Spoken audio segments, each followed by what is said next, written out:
Hey, I'm going to read another story from A Sea of Wet Impatiens, and this one is called Synchronized Swimming. When I was in junior high school, I took gym every single friggin' day, and I hated it. I had no athletic skills, and I'd run around the football field or basketball court just trying to stay out of everyone's way. No one covered me because no one would ever pass the ball to me. It was understood. If I could have sat out every day, I would have, but I stayed on my feet and kept moving. No gym teacher ever set goals for me or tried to improve my game. It was also understood that they would ignore me and I wouldn't say or do something mean to them. I dreaded gym, not because it was harrowing or anything, but because it was boring and a hassle. In 7th grade, every 5 or 6 weeks, my class, which was last period, would spend a week in Roanoke Middle School's Olympic-sized pool. We spent 1 week doing competitive swimming, another learning survival floating, another learning to dive, etc. Well, the physical education department must have scheduled more swimming sessions for my class than they had things to teach us, because at the beginning of 1 week-long period, Mr. Edwards, our teacher, told us we would be learning synchronized swimming. I recall vividly the image of Mr. Edwards, a nondescript piece of milquetoast, addressing our co-ed gym class as we sat on the bleachers in the wet area. He told us, as seriously as he could, he would be spending...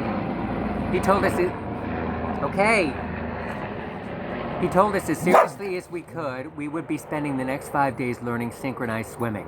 All the boys except me, and most of the girls, laughed out loud. Mr. Edwards shook his head and explained how it was an Olympic event and blah, blah, blah. My classmates laughed even louder. I remained silent, trying, like I did at the very beginning of every gym class, to either have an out-of-body experience that would remove me from it, or convince my mind that gym was sufficiently horrible to warrant an alternative personality. It never worked. Our teacher ordered us in the pool. Mr. Edwards spent Monday, 8th period, showing us a range of underwater choreography. To my surprise, I found the whole thing sort of interesting, and while most of my classmates were splashing around and goofing off, I paid close attention and learned many interesting underwater movements. The following day, Edwards told us we had to break up into groups and come up with our own synchronized swimming routines. I sighed heavily. I could never stand this part of gym or anything. I stood around while the athletic kids hooked up with each other, waiting to see who else was left. That Tuesday, there were 3 other kids in the same situation, and we all formed a group by default. They were Patrick John, PJ, O'Neill, a paunchy, wise-ass redhead who used to mouth off in class and light fires in the boys' bathroom, Angela Johnson, a tall, physically mature black girl who rarely spoke and was rarely spoken to, and Robbie, this tall, skinny kid from special ed who also had red hair, and whose personality was sweet and charming, and who laughed at people when they called him retard. He did. We got to work. We secured a corner of the pool, and I took immediate charge, choreographing the routine and generally giving direction. The others were satisfied with my being in charge, as they hadn't been paying attention to Mr. Edwards and learned nothing the day before. I began by reviewing kicks, spins, and somersaults, stressing proper breathing techniques throughout. My teammates paid me due attention.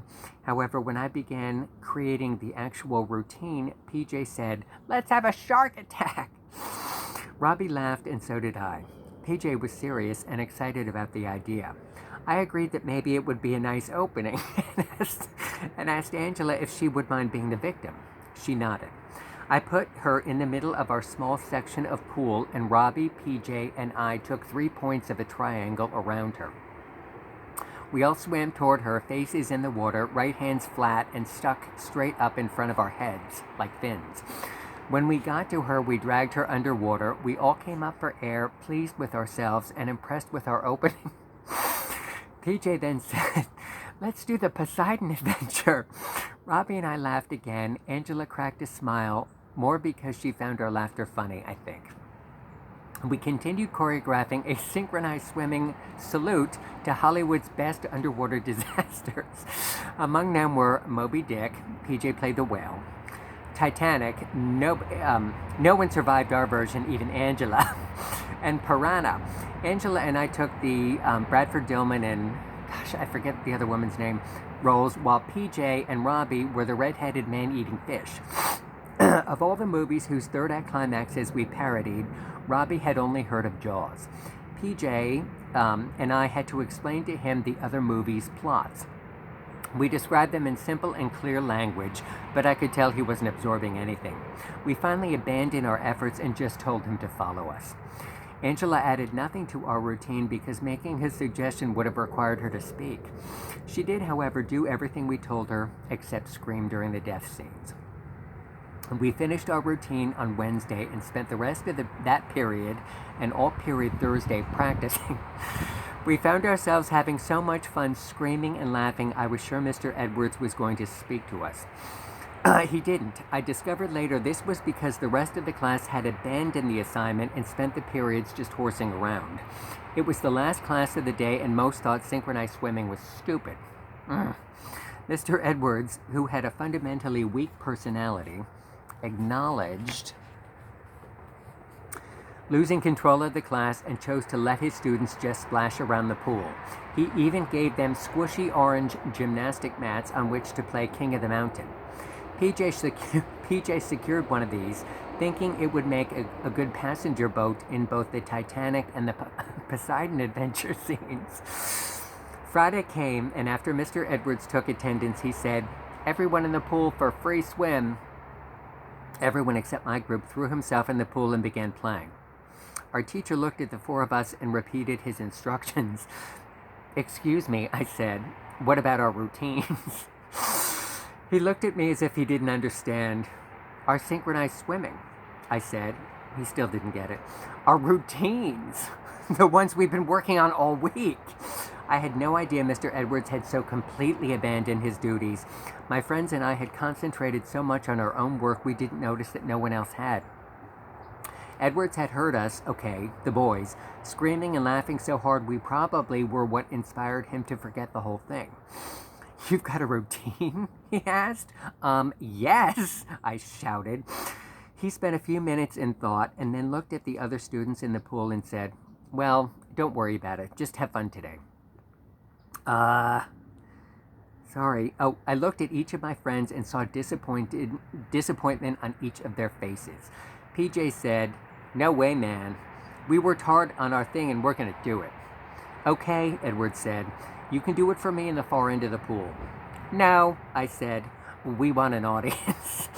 Mr. Edwards, annoyed, indicated the anarchy in the pool and said, "Christian, how do you expect me to gather the whole class around the pool to see your routine?"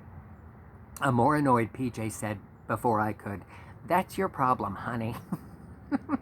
Our teacher opened his mouth to chastise him for calling him honey when Robbie said, "You better let us do our routine or I'll report you to the principal, honey." I burst out laughing. Mr. Edwards' eyes went wide with shock and fear. Bless his heart, Robbie was smart enough to know that as a special ed kid, he could say anything and not get in trouble. Impressed by my friend's boldness, I said, "We'll all go to the principal." Mr. Edwards, who should have told us to drop dead, instead said, "Okay." He blew his whistle, getting everyone's attention, and then he said, "Everyone out of the pool. We're going to see Christian's routine." The rest of the class was so shocked and confused they obeyed him. I took a deep breath, turned to my friends, and said, "Showtime." The four of us secured a mat and entered the pool. PJ and I were actually nervous, and I almost regretted our earlier insistence. Robbie was smiling and excited. Angela was expressionless. The class was quiet and curious, which made me more nervous. We took our positions for the shark attack, and I yelled, 5, 6, 7, 8. Robbie, PJ, and I swam toward Angela with our fins sticking out. Even with my face in the water, I could hear my classmates laughing. I tried to ignore them, but couldn't. I felt like a fool, which doesn't happen often. Then, as the three of us grabbed Angela, she let out a scream so loud I'm surprised I can still hear. It wasn't a scream of fear, though, one that would have been suitable for her character. It was a scream of rage. A scream that said, "We worked hard on this, and you're going to appreciate it and us, or I will deafen you all." The class was instantly silent and remained so throughout the rest of our presentation. Following the shark attack came the scene from the Poseidon adventure when Angela, as Shelley Winters, pulled the metal door, or, the all-purpose orange mat, off Robbie's Gene Hackman. PJ and I hung out at the edge of the pool as they performed the scene. Assuming not everyone had seen the Poseidon adventure or identified the performance as a scene from the film, PJ began narrating and did an effective impression of Miss Winters. I got this medal when I was in the Young Women's Swimming Association. Angela did a marvelous and convincing heart attack in Robbie's arms as PJ said, "Tell Jack Albertson to give this necklace to our grandson. It means life." It was truly moving. Indeed, there wasn't a dry eye in the pool. Next was Piranha, then Moby Dick, and then a series of solo scenes which started with Robbie swimming into the middle of the pool and drowning. The original A Star is Born, I explained. PJ then swam into the middle of the pool and drowned. Judy Garland's A Star is Born, I said. Then Angela swam into the middle of the pool and drowned. Sylvia Plath in The Bell Jar, I said, as if I were describing a movie in which Sylvia Plath had played herself. Then came the finale, Titanic. Any version you want. The four of us climbed onto the mat and paddled it into the side of the pool. I cued Robbie, who said, "Oh my God, we hit an ice cube." The ship began to sink, and so did we. Before we went down, PJ said to me, "We need extras." I beamed and shouted to the rest of the class, who, enthralled not so much by our talent, but by our minds, snapped out of it and began jumping onto and off the mat. It was thrilling to watch. As the extras continued to die and drown in the ice cube-filled waters of the North Atlantic, my cast climbed out of the pool and stood on its edge. The four of us faced the rest of the class, took hands, and bowed. The other students held their hands above the water and clapped for us. Mr. Edwards, who was wearing jeans and a jacket as it was Friday and he wanted to book right out of school after class, also clapped. So aggravated was I with him still, I said to my co-stars, "Let's push him in." At once and without hesitating, we did. The class roared their appreciation at this last bit of choreography and clapped harder. Our defeated teacher smiled graciously as Robbie, PJ, Angela, and I headed for the lockers.